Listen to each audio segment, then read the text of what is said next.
Hi, I'm Amber Jackson. And I'm Brian Jackson. Our house is up in Leeburg.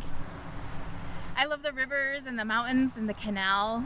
And this is also the place we came up with the idea for Honey Paddle. So it's really special to us. It's where we want to spend our rocking chair years. It's not just a dirt field to us. We've really built this from the ground up, paying special attention to the soil. So this year we were able to plant 10 acres of phacelia, borage, and 3 different types of clover. So after the blackberry nectar flow, which is natural in this area, we were able to bring them here to the farm property where they were able to kind of feast on those 10 acres. And then we had the honey harvest. And so we just finished the honey harvest right before the fire.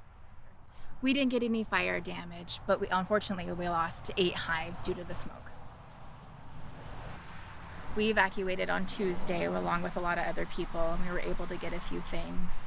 But that night, we were just really anxious about our bees and the future honey harvest, and that meant a lot because we've built a lot.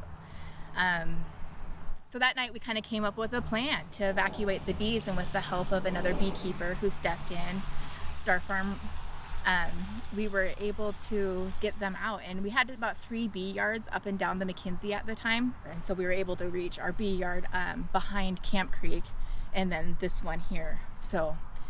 But those hives just meant the world to us. And really, we didn't know if our house was going to burn down or not at that time. But even just having those hives gave us hope for the future. On the 18th, it was announced that our house was a level 2.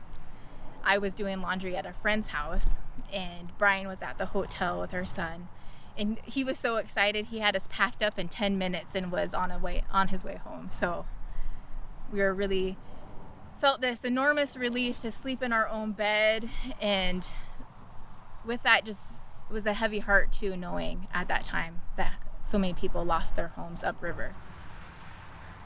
You know, we were really encouraged by the honey harvest this year. We got a warm reception from it. And through that, some of the businesses reached out to us, and they were really interested in having Honey Paddle in some of their products. For one, Serendipity Coffee put Honey Paddle in her signature vanilla honey latte, and then also Vita Cafe is looking to use Honey Paddle honey in some of their recipes that they offer at the restaurant, and they look forward to rolling out brunch cocktails soon. I think that the next few months are going to be pretty difficult with people making the decision on whether or not to rebuild. We're hopeful that a majority of people will decide to stay, and that while the community might start out smaller, over time it will regain itself and people will move in and businesses will start back up. I think in the process of rebuilding that it would be nice to have a lot more small local businesses that can bring in things food related, maybe some type of entertainment related. We used to go up to the Fin Rock restaurant fairly often, and just having more choices of places to go out and eat where we can go up and support more local businesses and really keep the people up there working.